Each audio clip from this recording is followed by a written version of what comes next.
여러분, 오늘 딥다이브 바로 본론으로 들어가겠습니다. 오늘 우리가 분석할 자료는 가로 20m, 세로 30m, 그리고 지하 4m 깊이에 설치되는 거대한 건축물의 뻗대죠. 전면 기초의 지반공학적 5단계 안정성 검토 보고서입니다. 네, 상부 하중이 총 72,000kN에 달하는 어마어마한 규모인데요. 이 중에서 안 변하는 건물 무게, 즉 고정하중이 57,600이고요.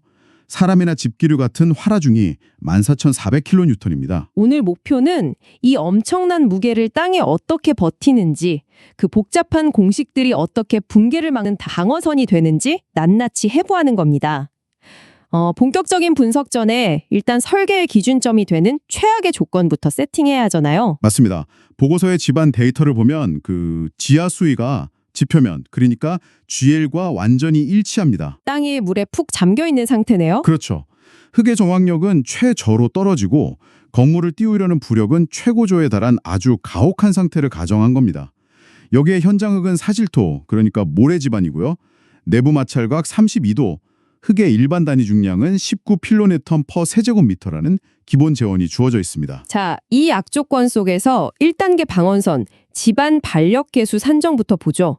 현장 평판제하 시험 결과를 보면 직겨 30cm 테스트판에 300의 압력을 줬을 때 1.25cm가 가라앉았어요. 이 수치로 계산된 시험 개수가 24,000이 나오거든요. 근데 문제가 있죠. 테스트는 30cm로 했는데 실제 지어질 기초는 폭이 20m잖아요. 이 테스트 값을 그대로 20m에 적용할 수는 없지 않습니까? 정확합니다. 그래서 사질 토지반 설계에서는 크기 효과 보정이 무조건 들어가야 합니다. 하중을 가하는 면적이 30cm일 때랑 20m일 때는 땅속으로 힘이 전달되는 깊이 자체가 다르거든요. 모래사장을 손가락으로 누를 때랑 거대한 판자로 누를 때 땅이 반응하는 스케일이 다르다는 거군요. 네, 딱 그겁니다. 그래서 공식에 따라 24,000이라는 기존 값의 보존 개수를 곱해주면 실제 20m 폭에 맞춘 최종 지반 반력 개수는 6,180으로 대폭 하향 조정됩니다. 초기 값의 거의 4분의 1 수준으로 떨어지네요. 엄청 보수적으로 잡는 거군요. 이 6,180이라는 수치는 나중에 4단계에서 다시 등장하니까 여러분 잘 기억해 두시고요. 이제 2단계 전담 파괴 안정성 검토로 넘어갑니다. 건물의 막대한 무게 때문에 땅이 양옆으로 밀려나면서 건물이 땅을 뚫고 가라앉지는 않을지 검증하는 단계입니다. 총 하중 72,000을 기초 면적 600제곱미터로 나누면 건물이 땅을 누르는 총 접지압이 120kN/per 제곱미터가 나옵니다. 그럼 땅이 버티는 한계치, 즉 극한 지지력은 어떻게 도출하나요? 보고서에서는 테레자기 지지력 공식을 썼는데요. 여기서 제일 중요한 게 아까 설정한 최악의 조건입니다. 땅이 물에 잠겨 있으니까 흙의 일반 단위 중량 19를 넣으면 안 되고요. 부력 때문에 흙이 가벼워졌으니까 수중 단위 중량인 10을 넣어야겠네요? 맞습니다. 수중 단위 중량 10에 내구 마찰각 32도에 따른 지지력 계수를 대입해서 계산하면 최종 극한 지지력은 4,783.2가 도출됩니다. 잠깐만요. 건물이 누르는 힘이 120인데 땅이 버티는 힘이 4,783이요? 지지력을 접지압으로 나눈 안전율을 계산해보면 무려 39.8이 나옵니다. 숫자가 확 뜨이죠? 보통 건설 설계에서 요구하는 기준치가 3.0이잖아요. 이걸 13배나 초과하는데 이 정도면 콘크리트 낭비하는 심각한 과잉 설계 아닌가요? 수치만 보면 딱 그렇게 보일 수 있죠. 하지만 건물이 땅을 완전히 뚫고 들어가는 파국적인 붕괴가 안 일어난다고 다 끝나는 게 아닙니다. 아무리 튼튼한 땅이라도 72,000이라는 하중에 얹어지면 흙 입자 사이의 빈 공간이 눌리면서 건물 전체가 서서히 가라앉게 되거든요. 쿠션처럼 푹 꺼지는 현상은 못 막는다는 거군요. 그렇죠. 그래서 3단계인 즉시 치마량 검토가 필수적인 겁니다. 그 3단계에서 보상기초라는 되게 스마트한 개념이 쓰였더라고요. 건물을 올리기 전에 지하 4m 깊이까지 흙을 파냈는데 그 파낸 흙 무게만큼은 하중에서 할인을 해주는 원리 맞죠? 네, 맞습니다. 흙 단위 중량 19에 깊이 4m로 곱하면 76이 되잖아요. 건물이 120의 힘으로 새롭게 짓누르기 전에 이미 땅은 76만큼의 흙 무게를 견디고 있었던 겁니다. 그게 굴착으로 사라졌으니? 무거운 전공서적 가방에서 빼고 그 자리에 노트북 넣는 거랑 똑같네요. 아주 적절한 비유입니다.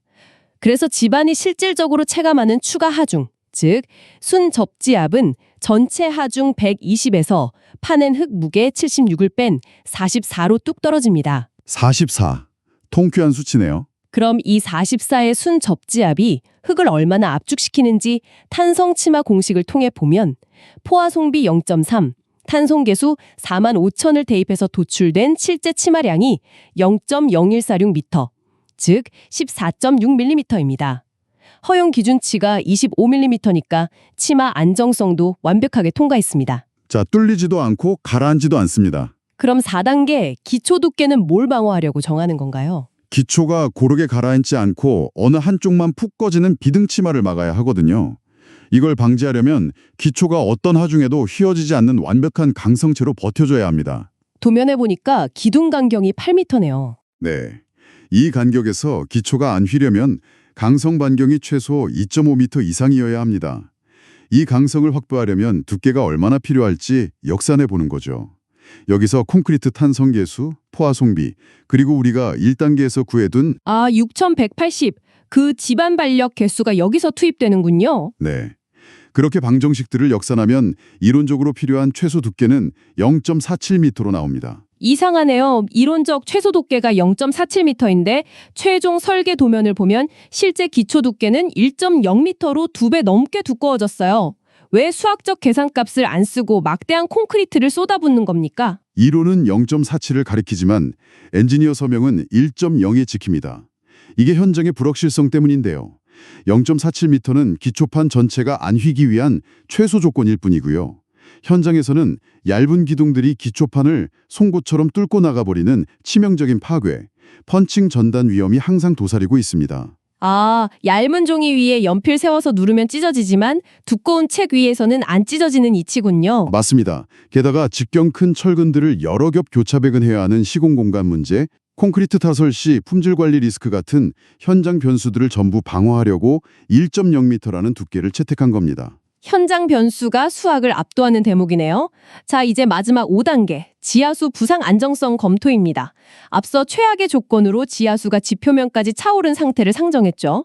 두께 1m짜리 기초지만 물에 푹 잠기면 거대한 튜브나 다름없으니까요. 네, 건물이 위로 떠오르려는 양압력을 계산해보면 물의 단위 중량 9.81에 잠긴 깊이 4.0m를 곱해서 39.24가 나옵니다. 물에 띄우려는 힘이 39.24군요. 네, 그럼 이 부력에 대항해서 건물이 밑으로 누르는 저항력을 구해야 하는데 여기서 엔지니어의 계산이 아주 냉정해집니다.